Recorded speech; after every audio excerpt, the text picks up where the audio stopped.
When my husband's hands pressed into the small of my back that Christmas morning, I thought he was reaching for a hug, until I felt the air leave my body. That's the line that still wakes me some nights. The memory of that moment, the quiet, the cold, the way time seemed to fold in on itself just before everything went black. But I'm getting ahead of myself. People talk about the holidays like they're wrapped in bows and kindness, but sometimes Christmas is just a stage, a glittering backdrop for the darkest parts of someone's heart. And for years, I convinced myself that my husband Marcus couldn't possibly be one of those people. I told myself stress explained his temper, and long work hours explained the distance. I let excuses shelter me like a thin winter coat, ignoring the storms gathering right in my own home. But on that Christmas morning, standing on that balcony, with the frost creeping across the railing, every lie I'd ever told myself unraveled. Still, before I can tell you what happened, I need to take you back to the life I thought I had, the life I believed was safe. Our home wasn't extravagant, but it had this warmth to it, especially in December. You know the kind I'm talking about. That mix of cinnamon from the candles I insisted on lighting and the faint smell of cedar from the tree we always bought a size too big. Our kids, Maya and Liam, were 11 and 8 then, at that sweet age where they still believed in magic, and I still believed my marriage had enough good left in it to survive the cracks. Marcus worked in real estate. He liked the sound of that, in real estate, even though most months were spent chasing leads that went nowhere. I worked as a school counselor, which meant by the time Christmas vacation rolled around, I was worn thin but grateful for mornings with no alarm. On the surface, we looked like the kind of family people nod at approvingly in grocery stores. Busy but functional, slightly tired but smiling when needed. And maybe that was the problem. We were better at performing happiness than living it. Marcus had always been charismatic. That's how he won me in the first place. He had this easy charm, like he could slide into any conversation, disarm any tension. People loved him. And for a long time, I did too. But charm is a tricky thing. It can blind you, make you miss the small shadows forming behind a smile. Looking back, I suppose the shadows were always there. There were evenings when he'd come home long after the kids were asleep, smelling faintly of whiskey and expensive perfume he swore was just from the office. There were days he'd get quiet, too quiet, sitting at the dining table staring at bills he didn't want me to ask about. And then there were the moments he'd snap so suddenly my breath would catch. Slamming a drawer, cursing under his breath, the kind of anger that seemed to simmer beneath his skin even when he wasn't speaking. But then he'd soften. He'd kiss my forehead, or he'd tuck the kids in with a gentleness that made me question everything I'd feared. I held on to those moments like lifelines, refusing to believe the other side of him was growing stronger. That's the thing about denial. It doesn't show up all at once. It settles in quietly, like dust on a shelf, until one day you realize you can't see the surface beneath it. Our last normal Christmas started just like that, quietly. I remember waking up to the faint tapping of rain turning into snow against the bedroom window. Marcus wasn't in bed. His side was still warm, though, like he'd only just climbed out. Down the hallway I could hear the low hum of the heater and the soft rustling of wrapping paper from the living room. The kids were still asleep. They'd been up late the night before tracking Santa on some app. When I stepped into the kitchen, Marcus was standing by the counter in his robe, stirring coffee in that slow, absent-minded way of his. He looked tired, or maybe troubled. But when he saw me, he smiled like nothing in the world was out of place. "Morning," he said, voice soft, almost too soft. I pulled the robe tighter around myself. "You're up early. Couldn't sleep." He handed me a cup. Thought I'd get a head start on things. I remember taking that first sip. The coffee was too bitter. He always added too much grounds, but I didn't say anything. I just leaned against the counter, watching him, wondering why his hands were trembling ever so slightly. If I'd trusted my instincts then, maybe everything would have been different. But instead, I pressed a smile into place, the same way I smoothed wrinkles from the Christmas tablecloth, pretending small flaws didn't matter. People always assume the first signs of trouble are dramatic, screaming matches or slammed doors. But that morning, the first sign was a glance. Marcus kept looking toward the sliding glass door that led to the balcony. Not overtly. Just little flicks of his eyes, like something beyond that frosted window was calling to him. At one point he said, "We should take a picture out there later, with the snow." His voice sounded strained, but I brushed it off as holiday stress. I didn't know then that he had already made a choice. I didn't know that, by the time the sun rose, he had decided how the day would end, but I felt something, a heaviness, a quiet unease that settled in the pit of my stomach. And when he placed his hand at the small of my back later that morning, gently, almost lovingly, that same unease rose again, thick as winter smoke. I just didn't know it was the last moment before everything shattered. The morning drifted forward slowly, the way Christmas mornings do, when children sleep longer than expected, and the house feels almost sacred in its quiet. I kept thinking how peaceful it all seemed. The snow outside, the smell of fresh coffee, the tiny twinkles from the lights on the tree reflecting off the windows. If someone had walked in just then, they would have thought we were the kind of family you see on holiday cards. But when life looks perfect from the outside, it often means someone inside is working very hard to keep it that way. The kids came barreling down the hallway a little after 8, shaking the walls with their excitement. Maya had her hair twisted into a crooked braid she'd slept on, and Liam was dragging his blanket behind him like a cape. They dove under the tree, digging for the gifts they had watched me wrap the night before. Marcus knelt beside them, smiling on cue, handing out presents like some kind of practiced father. But something in his eyes was wrong. The spark wasn't there. Not the one I'd seen in years past when he'd build little Lego castles with Liam on the floor, or pretend to faint dramatically every time Maya gave him a handmade gift. That morning, his smile didn't touch his eyes. They looked distant, focused on something I couldn't see. Once the kids were knee-deep in wrapping paper, he leaned toward me and whispered, "Can you come outside with me? Just for a minute?" I remember blinking at him, confused. "Now? It's freezing. I just need to talk," he said. His voice was steady. Too steady. It was the steadiness of someone rehearsed. I glanced toward the balcony. Snow was piled against the railing, untouched. The icicles hanging from the eaves looked like thin fingers pointing downward. Something in me recoiled, but I pushed it aside. "Give me a second," I told him, forcing a smile. I took a moment in the bedroom, slipping into a heavier sweater and tying my hair back. I looked at myself in the mirror. Really looked. And I saw the faint worry lines between my eyebrows, the kind that had deepened over the last year. I smoothed them with my fingers, as if that could smooth the tension in my chest. When I returned to the living room, Marcus was already standing by the sliding door, hands tucked into the pockets of his robe, staring out at the snow like it held the answers to something. "Ready?" he asked. The kids were distracted, still squealing over gifts, unaware of anything beyond their little holiday world. Maya shot me a quick look, her cheeks flushed with joy. I smiled at her, a real one, before stepping toward Marcus. He opened the door and a bitter gust of air rushed in, swirling the warm air around our ankles. He stepped out first. I followed. The balcony was quiet, too quiet. Even the street below seemed hushed, as though the whole neighborhood was holding its breath under the blanket of snow. I wrapped my arms around myself, shivering. "What did you want to talk about?" I asked. Marcus didn't answer at first. He leaned on the railing, staring out at the snow-covered rooftops like he was looking for courage. Or maybe conviction.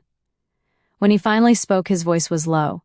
"You ever think about starting over?" I frowned. "What do you mean, like moving?" "No, not moving."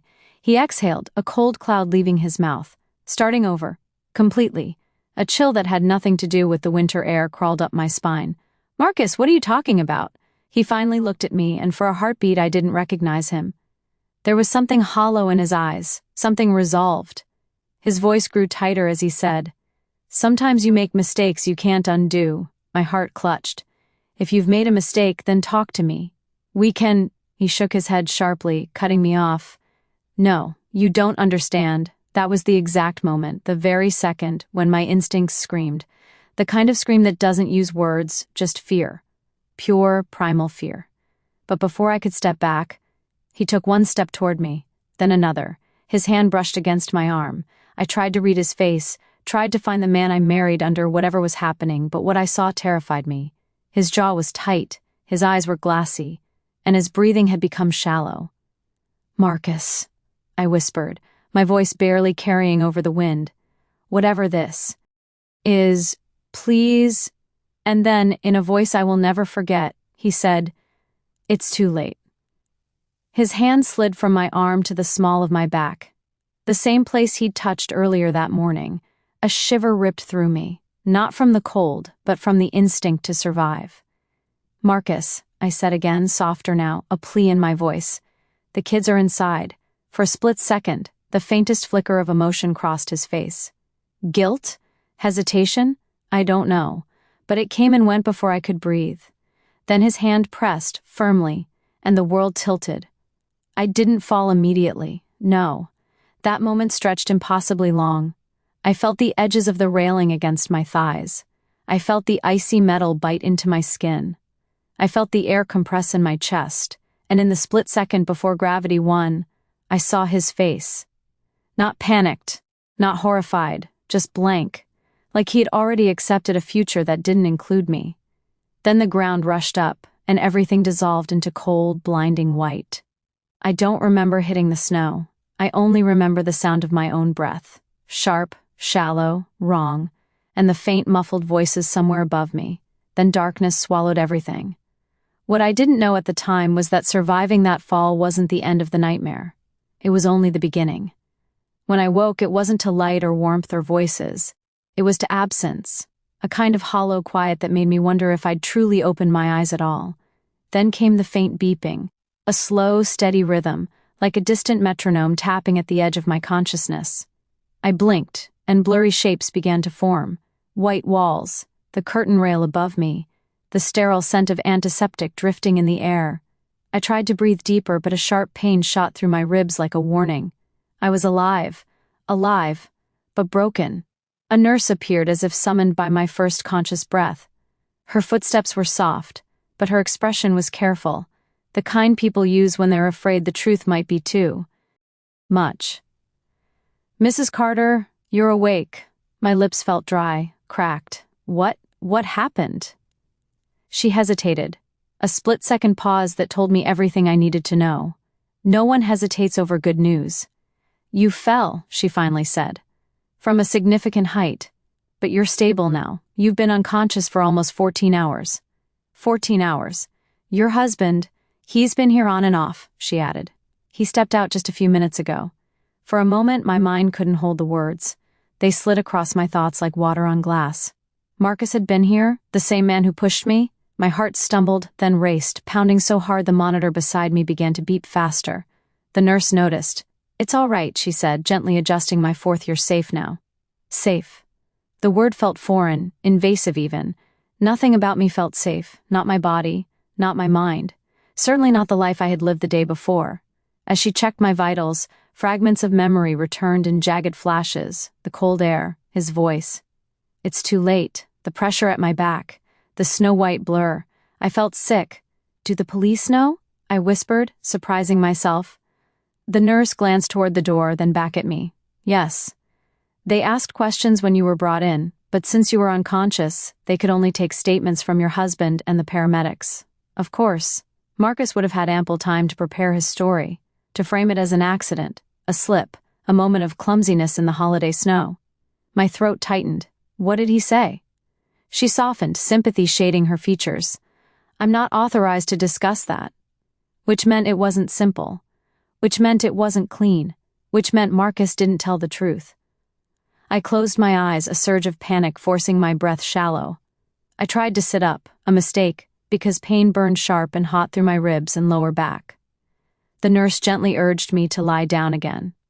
"You took a serious fall," she said. 2 broken ribs, a hairline. Fracture in your pelvis. A concussion. Your body needs rest. Stress will only slow down the healing. But how could I rest knowing the man who did this was probably sitting in the hallway with a well-rehearsed expression of concern? Before I could ask anything else, the door clicked softly. A shadow stretched across the room, long and familiar. Marcus stepped in. He was wearing the same clothes from Christmas morning, the wool sweater and dark jeans, but he looked different now. His eyes were tired, his hair tousled like he'd run his hands through it too many times. He carried a styrofoam cup of coffee, but his fingers were trembling around it. The nurse nodded politely and slipped out, leaving us alone. For a moment neither of us spoke. I studied him. I wanted to see something there: guilt, fear, regret, anything human. But his expression was unreadable, polished even. His role was prepared, his lines memorized. He pulled the chair closer to the bed. "You scared me," he said finally, his voice hushed. I didn't answer.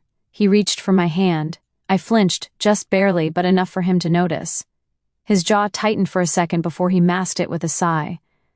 "They said you don't remember much," he continued, leaning back. "You slipped when you stepped out to talk. The snow—" "I remember," I whispered. He froze. Just like that, every muscle in his face tensed. "You remember?" "Not everything, not yet." But the memory of his hand at my back was bright as a flare. I nodded slowly. "Enough." His eyes darkened, but he didn't panic. He didn't unravel. He only inhaled deeply and lowered his voice. "It was an accident, Nicole. Nicole." My name had never sounded colder. Before I could respond, he continued, a rehearsed calm dripping from each word. "You slipped. You lost your balance. I tried to grab you. I swear I did. But you fell too fast." "No." My voice cracked. "That's not what happened." He leaned closer, eyes narrowing the slightest bit. "You're concussed. You're confused." The doctors said memory distortions are common. There it was. The strategy: discredit me, make me doubt myself, blur the line between truth and trauma. Except I wasn't confused. The part of the memory that mattered was carved into me like a fresh wound. "Marcus," I whispered, "you pushed me." His lips parted, not in guilt, but irritation, before he forced them into a softer shape. "Sweetheart," he murmured, "I know this is scary for you, but you're wrong. You have to trust me. Trust." The word made me want to scream. But the truth was, I couldn't scream. Not in my condition. Not with my voice so fragile and my ribs aching and my brain still unraveling from impact. So I did the only thing I could do. I stayed quiet. And in that silence, he studied me, calculated me. I could feel him searching for the cracks in my resolve. Then, with a slow exhale, he leaned back and said, "The police want to talk to you when you're stronger. Just remember what really happened, okay?" I stared at him. He didn't look afraid. He didn't look sorry. He looked like a man managing a problem. And in that moment, a new fear crept in. Softer, quieter, but deeper. If Marcus was willing to push me, what else was he willing to do to protect his story? My instinct whispered, "Don't challenge him yet. Not here. Not like this." When he left the room, closing the door behind him, the quiet wrapped around me again, cold and suffocating. But something else settled in too. Resolve. A small, trembling voice inside me whispered, "You survived. Now find out why he wanted you gone." The next morning came softly, like it was trying not to disturb me.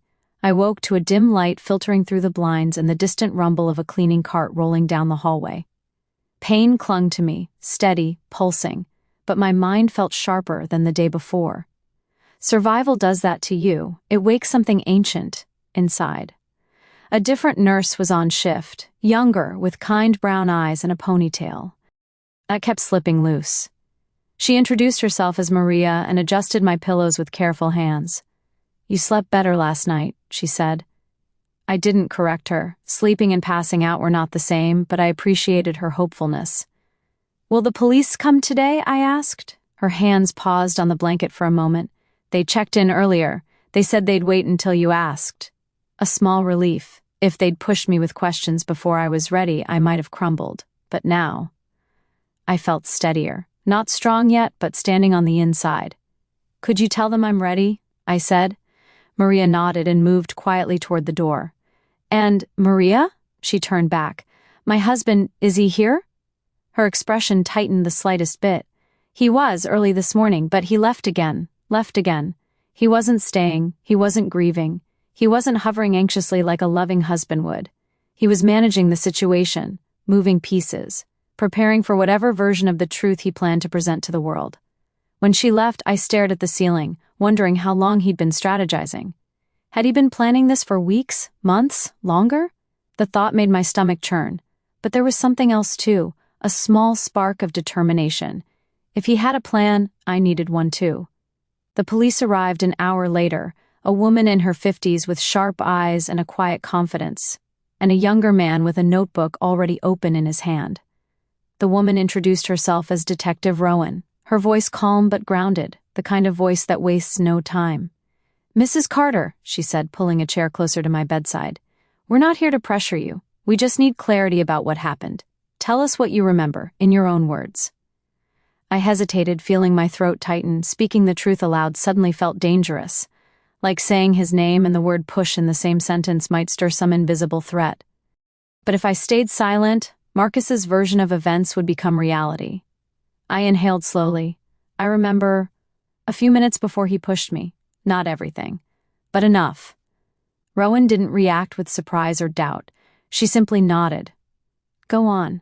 I told her about the balcony conversation, the strange way he spoke, the coldness in his eyes, the pressure at my back. I told her how he'd tried to rewrite it as an accident when I woke. Her pen moved steadily, but her expression stayed neutral. When I finished, the room felt heavier. Rowan leaned forward slightly. "Mrs. Carter, what you're describing is very serious, but I want to ask you something important." Her voice lowered. "Do you feel safe with your husband?" The answer rose instinctively, pushed from somewhere deep. "No." The word trembled but didn't break. Rowan exchanged a brief look with her partner, then closed her notebook. "Thank you. We'll open an investigation. In the meantime, we're putting a note on your file. Your husband won't be allowed into this room without your consent." A breath I didn't know I was holding left my lungs. They stood to leave, but Rowan paused at the door. "Mrs. Carter, if your memory becomes clearer, even small things, call us immediately." After they left, I let my eyes close. Not for rest, but to hold on to the small sense of control I'd regained. For the first time, I wasn't alone in this. Later that afternoon, my sister Elaine arrived. She entered in a flurry of worry, her coat half-zipped, her hair pulled back the wrong way, her eyes red from crying. "Oh my God, Nikki," she whispered, rushing to my side. "I got the call this morning. I came as soon as I could." She wrapped her arms around me carefully, mindful of the tubes and bruises, and I leaned into her, feeling my strength wobble. Elaine had always been the emotional one, quick to cry, quick to comfort. Nothing about her reaction surprised me, but what she said next did. "Marcus called me yesterday," she murmured, pulling back. "He sounded frantic. Said you had a terrible accident." "Accident." The word stung. "He said you slipped," she continued, shaking her head. "Said he tried to catch you but couldn't." I felt sick imagining it. Her eyes locked onto mine. "But then Detective Rowan called me today. She said you gave a statement, and that things didn't match up." I swallowed slowly. They didn't. Elaine's face paled. "Nikki, what are you telling me?" I looked at her, really looked at her, my sister who had held my secret since we were children, and for the first time since the fall, I let myself say the words plainly. "He pushed me, Elaine." Her hand flew to her mouth. No, Nikki, he wouldn't." "He did." My voice cracked, but the truth stood solid. Elaine's whole body shivered with disbelief and grief. She sank into the chair beside my bed and shook her head as if trying to wake from a nightmare. "Why?" she whispered. "Why would he do something like that?" I had no answer. Not yet. But the question stayed with me, lodged deep in my chest. Why had Marcus wanted me gone? What had changed in him? Or had something always been there that I simply refused to see? As evening settled, casting long shadows across the hospital floor, I found myself replaying our last few months. The late nights, the secretive texts he hid, the bills he tried to keep out of sight. Pieces that didn't fit together before were beginning to form a shape, a dark one, and I knew, with a clarity that sent a tremor through my bones, that if I wanted to understand why he pushed me, I needed to look deeper into his life, into the secrets he never intended for me to discover, into the truth he hoped would die on that snowy ground beneath our balcony. And I would. Even if I had to uncover it piece by piece, wound by wound, because something in me shifted after that fall, something I never expected. Fear had turned into curiosity. Curiosity had turned into resolve, and resolve was slowly hardening into courage. Courage to find out who my husband really was, and what he was hiding. That night in the hospital, sleep refused to come. Every time I closed my eyes, I saw the balcony, the cold rail, the snow, his expression. Not angry, not wild, just empty, like he wasn't looking at his wife, but at a problem he needed to eliminate. The more I replayed it, the more one question echoed inside me. Why? Why risk everything, the kids, his freedom, his reputation, to hurt me? What did he gain by getting rid of me? The darkness in the room grew deeper as the hours passed, shadows stretching across the ceiling like long fingers. Sometime after midnight, a soft knock sounded at the door. I tensed instantly, my breath catching. But it wasn't Marcus. It was Maria, the nurse, with warm eyes and an apologetic smile.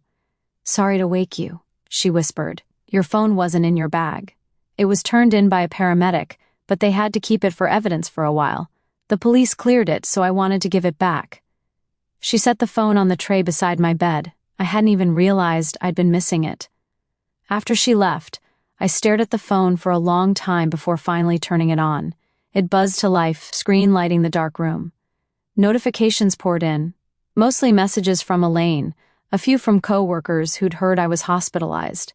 But then there were the messages from Marcus. 6 missed calls, 4 voice messages, and 3 texts. I opened the text first.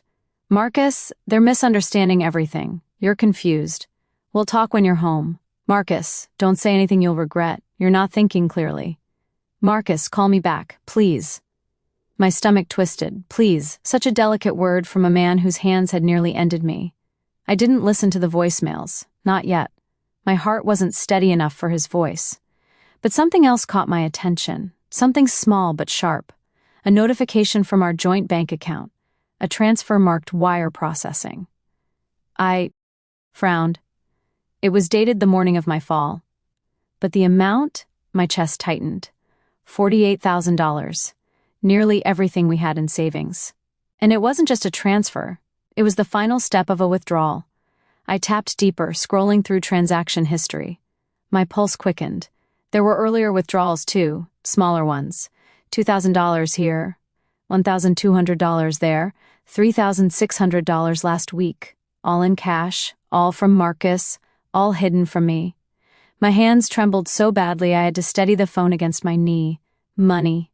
He was moving money, and he'd been doing it long before Christmas. Suddenly a memory flashed, a moment I'd brushed off at the time. 2 weeks earlier, I'd walked into the home office and found Marcus crouched by the filing cabinet, hastily shoving something into an envelope. He'd snapped upright when I entered, his expression tight. "Just organizing paperwork," he'd said. But the envelope had been thick. And now I knew why. I opened my messages and searched for notifications tied to our credit cards, and what I found made the blood drain from my face. 2 new credit cards opened, balances nearly maxed. One had been used at a luxury boutique I'd never heard of. And then, the final blow, a debt collection notice for a loan I didn't recognize, signed only by him. Why would he need that much money? Why hide it? What was he paying for? Or who? A wave of nausea hit me so suddenly I had to close my eyes. Every instinct I'd ignored, every strange look, every tense silence, they all came roaring back, rearranging themselves into a shape I'd been too afraid to see. Marcus wasn't just stressed. He wasn't just distant. My husband was drowning in something deeper, and hiding it from me. And suddenly, the fall, the shove, made terrible, perfect sense. If I was gone, every shared liability disappeared. The house, the accounts, the debts, the investigations, everything that tied him to me would vanish. And with life insurance, my breath hitched. He wouldn't just erase his problems. He would profit from my death. I needed confirmation, something solid, something undeniable.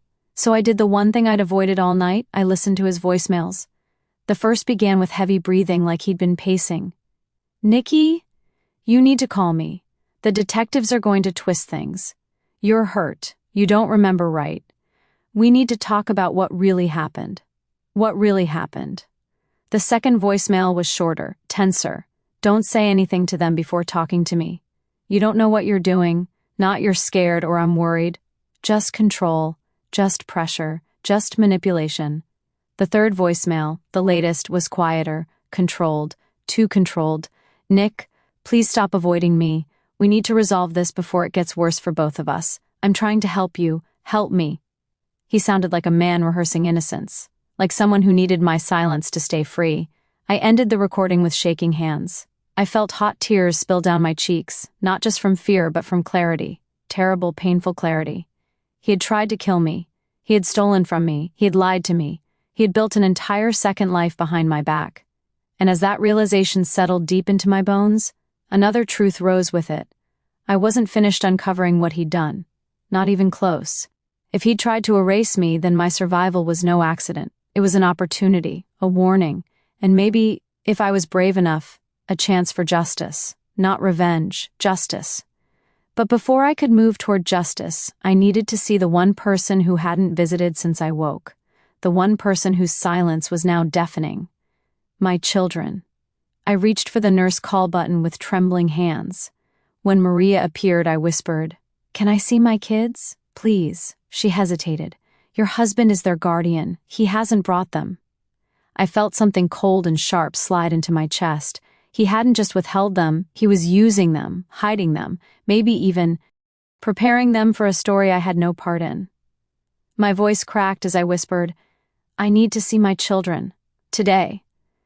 Maria's face softened with quiet understanding. "I'll make some calls," she said.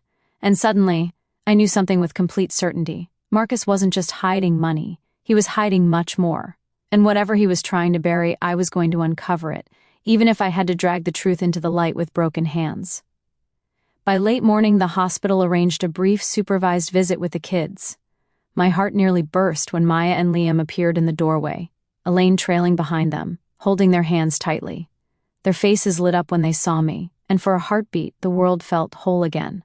"Mom!" Maya squealed, launching herself into my arms. Liam followed with a hug that nearly knocked me back onto the bed. I held them both, breathing in their familiar smells. Maya's shampoo, Liam's sticky sweet breath from the chocolate he'd already found in the Christmas stash. It was grounding, almost sacred. I whispered words I didn't need to think twice about. "I'm okay. I'm here." But under the warmth, a thread of fear wound through me. Marcus had been controlling everything, hiding money, lying about what happened, and now he had been keeping them from me. That was a different level of manipulation, and I couldn't ignore it. I had to act. That night, Elaine and I stayed in the room long after the children had been sent home to Marcus's care. Or rather, the care he claimed to provide. Elaine helped me sift through the financial trail on my phone. Bank statements, credit card records, wire transfers. Each one was a breadcrumb leading toward a secret life Marcus had built beneath the surface of our marriage. "Look at this," I said, pointing to a series of withdrawals dated over several months. Small amounts first, then the big one the morning of the fall. He knew what he was doing. He was planning this. Elaine gasped. "Do you think he meant to—" I shook my head sharply. He didn't mean to scare me. He meant to remove me. And if I hadn't survived, God, the thought made my stomach twist. If I hadn't survived, we'd never know about the money, the accounts, the debts he's hiding. Everything would have been his. We mapped it out carefully. We didn't tell anyone yet. No police beyond the initial statement, no hospital staff beyond Maria. First, we needed evidence we could prove beyond doubt. Marcus was clever, calculated, and he had underestimated one thing: my survival and my resolve. The following week, my physical recovery was slow but steady. I stayed in the hospital under protective watch, using every quiet moment to investigate. Emails, bills, receipts. Every small clue formed a pattern. Marcus was not just financially reckless, he was systematically isolating me from my own life. He had opened accounts in his name only, diverted funds, and even prepared documents that would transfer assets if something happened to me. One evening, as the hospital grew quiet, I finally reached for the one piece I hadn't touched. His voice messages. I had listened once in part 4, but now I needed to hear everything again. Every hesitation, every word. And then I noticed it. A slip in tone, a word he hadn't meant to hide. "I can't believe she's still alive," he had muttered in one of the shorter recordings. I rewound it, letting the words sink in. He hadn't said it in front of anyone else, just to himself. That was all I needed. The next day, Detective Rowan returned for a follow-up. I was ready, not just ready, but prepared. I handed her my phone. "Detective," I said, "I want to show you something." Rowan's eyes sharpened as she accepted it, her professional instincts kicking in immediately. She listened in silence as I played the voicemails, the subtle, dangerous tones, the phrases designed to manipulate me. Then I showed her the financial discrepancies, transfers, withdrawals, new accounts, credit cards, debts in my name. Rowan paused after reviewing the information, her expression unreadable. Then she looked at me. "Mrs. Carter, this changes everything. We need to act immediately. We'll get a subpoena for the accounts, and the financial institution will preserve the evidence. Marcus won't see this coming." For the first time, I felt a surge of vindication. Not revenge. Vindication, justice. Marcus called me later that night. I didn't answer. The next morning, the police arrived at the hospital. They took a full statement, corroborated my claims, and began contacting the banks. It was surreal to hear officers discussing my husband with such seriousness. The man who had tried to erase me was suddenly the subject of scrutiny. Marcus called again, multiple times. Threats, manipulation, and pleas. I stayed silent. Each unanswered call, each ignored voicemail, felt like reclaiming a piece of my power. And then, 2 days later, the first breakthrough arrived. The bank had frozen Marcus's accounts pending investigation. A forensic audit revealed that the transfers he had made the morning of the fall were part of a pattern of financial misconduct. The timeline matched perfectly with my statement. The day of my near-death fall coincided with the largest withdrawal he had orchestrated. Detective Rowan's voice was calm but firm when she explained it to me. "This isn't just an accident anymore. The evidence suggests intent, financial gain linked directly to your fall. Marcus will be held accountable." For a moment, I simply let it sink in. He tried to destroy me, physically and financially, and now he was trapped by the very evidence he thought he had hidden. That evening, Elaine and I sat quietly in the hospital room. The kids were asleep at Marcus's apartment, though arrangements were being made to ensure he had supervised visitation only, under court orders. "I can't believe this," Elaine murmured, shaking her head. "He almost killed you, Nikki. And you survived. And now, he's going down." I reached out and took her hand. "He underestimated one thing," I said softly. "Even if he could have silenced me physically, he didn't know I'd survive with my mind intact. I remembered, I observed, I documented, and now, I can fight." Elaine squeezed my hand back, eyes glistening. "You're brave, more than I've ever seen." I let the words settle. The fall, the fear, the betrayal, all of it had left scars. But in those scars, I also found clarity. I had been tested, pushed to the edge, and I had come through alive. And more than alive, I was ready to reclaim my life. The first legal steps began quickly. Marcus was served with temporary restraining orders, and his access to our children was limited. The accounts he had tampered with were frozen. The authorities began compiling a case for attempted murder, fraud, and coercion. In those long, quiet hours at the hospital, I realized something profound. Survival was not just physical.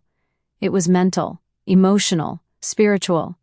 And for the first time since Christmas morning, I felt a glimmer of peace. I had been betrayed by the person I loved most. But I was no longer powerless. The next steps would be difficult. There would be court dates, investigations, and confrontations. But I had something Marcus never would have predicted: resilience. And for the first time in months, I allowed myself to believe that the truth would win. The news didn't take long to reach the neighborhood. By the time I was discharged from the hospital, whispers had spread through our community like wildfire. Neighbors who had waved politely now looked at me with a mixture of sympathy and astonishment. Even the mailman gave a careful nod, as if he knew I had survived something extraordinary.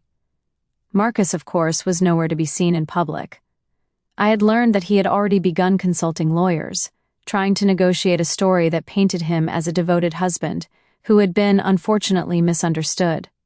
But the evidence spoke for itself. The financial transfers, the recorded voice messages, and my own medical reports were like a chain that could not be broken. At home, my home, the one I had returned to after hospital discharge, I felt the weight of what had happened. Everything familiar had shifted, yet somehow it felt sacred again. The kitchen smelled faintly of the last meal I had prepared before Christmas: roast chicken, rosemary, and the subtle aroma of burnt toast from the morning's breakfast. Small details anchored me in reality, reminded me that life continued despite the chaos Marcus had tried to impose. Elaine stayed with me for a few weeks, helping with the children and with the household chores I wasn't yet able to manage alone. Each evening, after the kids went to bed, we would sit quietly on the couch, talking in whispers, watching the glow of the streetlights spill across the living room. In those moments, I realized that life after betrayal didn't have to be lonely. It could still be tender, even if scarred. The court proceedings began in early February. Marcus's attempt to craft a narrative of accident and misunderstanding quickly unraveled under the weight of evidence. His financial manipulations were documented, witnesses corroborated my accounts, forensic experts confirmed the timing of withdrawals, and the impossible chance of an accidental fall coinciding with such financial activity. I watched him from the witness stand once, sitting behind the lawyers who represented him. He tried to meet my eyes, to project calm, but I couldn't see anything familiar there. The man who had smiled at me on Christmas morning, who had whispered words of love, had been replaced by someone cold, calculating, and desperate. The judge's words, when the ruling finally came, were like a gentle but firm wind. Marcus was found guilty of financial fraud and attempted assault. Sentencing would follow, but the immediate relief of public acknowledgement was overwhelming. The community, too, became aware of his actions. Friends who had been unsure of what to believe now approached me with care and support. There was no malice in their eyes, just recognition that survival and truth had prevailed.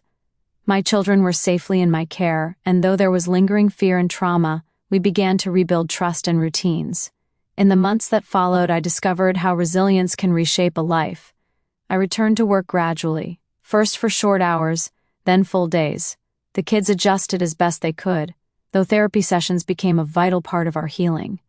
They asked questions, some difficult, some painful, and I answered them with honesty, tempered with the care a mother must take when revealing the world's harsh truths to small hearts. Even simple tasks felt monumental at first. Cooking dinner without fear, driving without panic, laughing without hesitation. But each day I reclaimed a piece of myself. Each moment of ordinary life became a triumph. I also realized that healing wasn't about forgetting. It was about weaving the experience into the fabric of life so it no longer controlled me. The balcony, the snow, the moment he had shoved me, those memories would never vanish. But I had survived them, and in surviving, I had learned something profound about courage, about vigilance, and about the human capacity to endure. Months later, as spring began to bloom outside our windows, I allowed myself a quiet reflection. I sat on the porch with a cup of tea, the morning sun warming my face and the smell of wet earth rising from the garden. The kids played nearby, their laughter a balm that soothed old wounds. Elaine visited often, always offering a supportive shoulder and gentle reminders that life could still be tender, even after trauma. I thought about Marcus, now facing the legal consequences of his actions, isolated and exposed, and felt no gloating. Justice, when it comes quietly but inevitably, doesn't need celebration. It simply exists, restoring balance in a world that sometimes bends toward cruelty. I also thought about myself, what I had endured, how I had found strength I didn't know existed, and how, despite betrayal, I had not lost my humanity. That, I realized, was the true victory. There were days I still woke in the middle of the night, heart hammering, mind replaying the fall, but each time I reminded myself of the proof of my own strength. I was here, my children were here. Life, messy and beautiful, had not been taken from us. I learned that healing is not linear. There are setbacks, tears, and moments of doubt. But there are also triumphs, quiet, powerful, ordinary triumphs that build the scaffolding for a future unshaken by the shadows of others. And in that quiet reflection, a moral became clear. We cannot always prevent betrayal or cruelty, but we can survive it, expose it, and reclaim our lives with dignity and courage. The choices we make in response to harm define us far more than the harm itself. As I sipped my tea and watched the sunlight fall across the garden, I whispered a question to the wind, a question I now carry with me every day. Would I have survived without the strength of my own voice? Without the courage to speak the truth? Without the love and support of those who never wavered? And then I smiled softly. Because the answer was clear. I had survived. I had reclaimed my life. And in doing so, I had discovered the unshakable power of truth. As I sit here now, the sun rising through the blinds, I think about how fragile life can be. One moment, everything feels safe and familiar. The next, it can shatter in an instant. Sometimes by accident, sometimes by someone we trusted the most. I tell you my story not for sympathy, but as a reminder, betrayal can happen to anyone, and courage is not always loud or grand. Sometimes it's quiet. Sometimes it's surviving, speaking up, and taking one small step forward when fear is still heavy in your chest. I learned something about strength I didn't know before. Strength is not just the ability to endure pain. It's the ability to see clearly, even when the world wants you to be blind. It's the ability to claim your truth, protect your loved ones, and take back what was almost stolen. And I want you to ask yourself, if your world was turned upside down tomorrow, what would you do? Would you have the courage to stand, even when everyone else doubts you? Would you find your voice and use it? Life doesn't always give us warnings, and people we trust can sometimes betray us in ways we never imagined. But we do have choice, the choice to survive, to fight for justice, and to rebuild with our hearts still open. If my story teaches you one thing, let it be this. Never underestimate your own resilience. Never doubt your ability to protect yourself, and never let someone else's darkness define your life. Thank you for listening, for letting me share my story. If it touched you, or if you know someone who might need a reminder of their own strength, please share, subscribe, or leave a comment. I'd love to hear how you found courage in your own life, because every story matters.